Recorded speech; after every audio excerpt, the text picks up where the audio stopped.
हरे कृष्णा। आज हम चर्चा करेंगे गुरु के ऊपर, गुरु का महत्व के ऊपर। तो आप सब जानते हैं और सबने ये श्लोक बहुत अच्छे से सुना होगा, बहुत प्रसिद्ध श्लोक है।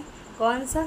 गुरुर्ब्रह्मा गुरुर्विष्णु गुरुर्देवो महेश्वरा गुरुर्साक्षात् परम ब्रह्म तस्मै श्री गुरुवे नमः। तो इस श्लोक में क्या बताया गया है?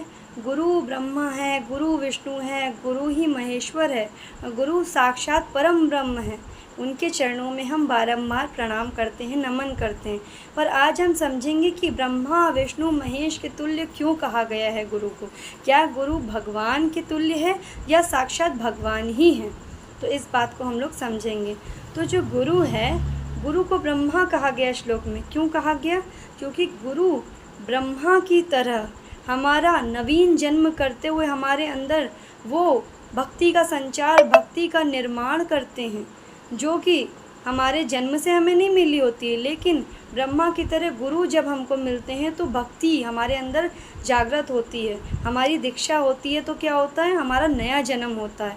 तो ब्रह्मा की तरह क्या करते हैं? हमारा निर्माण करते हैं। जैसे ब्रह्मा क्या करते हैं? इस सृष्टि का निर्माण करते हैं, बनाते हैं वो। वैसे ही गुरु हमको बनाते हैं, भगवान के लायक बनाते हैं। हम किसी लायक नहीं थे, लेकिन गुरु की वजह से क्या हुआ? हम बने।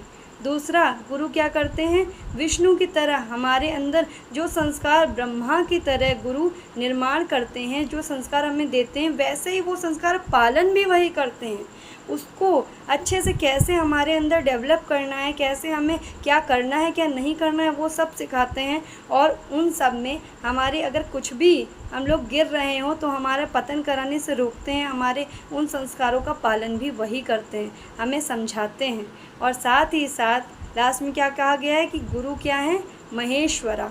महेश यानी कि भगवान शिव। भगवान शिव का क्या कार्य है? भगवान शिव का कार्य है इस सृष्टि का संहार करने का।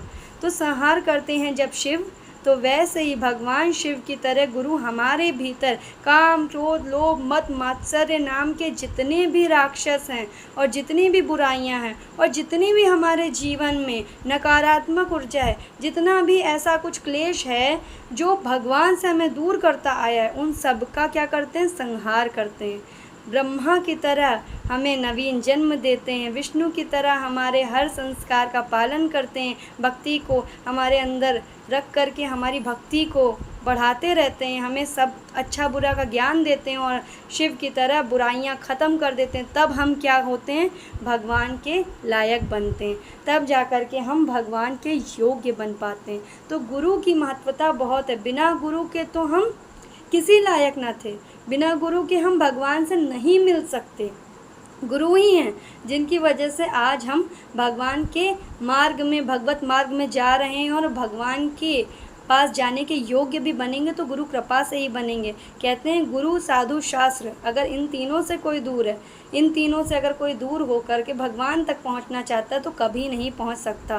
बिना गुरु के भगवत प्राप्ति हो ही नहीं सकती। और इस बात का प्रमाण है हर जगह पे कि बिना गुरु के कोई भी भगवत प्राप्ति हुई नहीं है। इसीलिए हम गुरु परंपरा को बहुत अधिक महत्व देते हैं। गुरु परंपरा के ही अनुसार हमारी भगवत प्राप्ति हो सकती है, उसी से जुड़ के हो सकती है। और अब हम ये समझेंगे कि गुरु के लिए एक चीज़ और कही जाती है। क्या कही जाती है? कि गुरु गोविंद दो खड़े, गुरु गोविंद दोनों खड़े, काके लागू पाए बलिहारी गुरु आपकी, जो गोविंद दियो मिलाए। तो गोविंद से मिलाने वाले गुरु हैं, इसलिए गुरु को सर्वश्रेष्ठ माना गया। गुरु को भगवान से भी ऊपर बोल दिया जाता है। क्यों? क्योंकि गुरु भगवान तक पहुंचाते हैं, गुरु भगवान से हमको मिलाते हैं, इसलिए ऐसा बोल दिया जाता है। लेकिन हम ये भी समझेंगे, हम गुरु भगवान कह सकते हैं, लेकिन गुरु कभी भी ये नहीं स्वीकार करेगा कि वो भगवान है। अगर कोई भी गुरु ये कहता है कि हम भगवान हैं, हमें भगवान की तरह पूजो, तो ऐसा गुरु कभी भी गुरु नहीं हो सकता। असली गुरु, सच्चा गुरु वही है जो आपको भगवान तक पहुंचाए, भगवान से मिलाए, ना कि आपको भगवान से तोड़ करके अपने से ही जोड़ ले और अपनी ही वाहवाही कराए, ऐसा गुरु पाखंडी है। ऐसे को गुरु कभी नहीं स्वीकार करना चाहिए। ऐसा गुरु कभी भी गुरु कहलाने के योग्य नहीं है। तो गुरु वही है जो भगवान से आपको जोड़े और भगवान तक आपको पहुंचाए। और ऐसे गुरु के चरणों में बारंबार नहीं, हज़ारों बार नहीं, जितनी बार भी हो सके दंडवत प्रणाम करते हुए नमन है। क्योंकि वही गुरु की वजह से, उन्हीं गुरु की कृपा से हम सब भगवान के धाम, भगवान के पास जा सकते हैं। इसीलिए श्लोक में कहा गया, गुरु क्या है?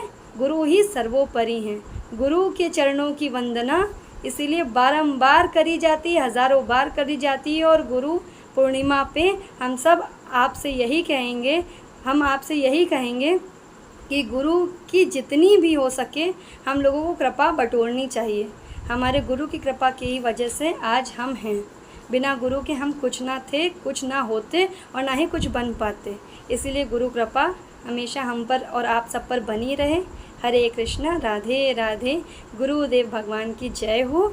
और साथ ही साथ हमारे इस्कॉन के जो हमारे श्रील प्रभुपाद जी हैं, जिन्होंने इतनी इतनी इतनी मेहनत करी, हम सब के ऊपर कृपा करी, हम जैसे पतितों का उद्धार किया है, जो सब दुनिया में जितने भी पतित हैं उनको पावन करने वाले श्रील प्रभुपाद जी के चरणों में बारंबार दंडवत प्रणाम है। उनके चरणों में नमन है और समस्त गुरुदेव के चरणों में नमन है, जिनकी कृपा से, जिनकी वजह से आज हम सब भक्ति मार्ग में अग्रसर हो पा रहे हैं। हरे कृष्णा, राधे राधे। हैप्पी गुरु पूर्णिमा।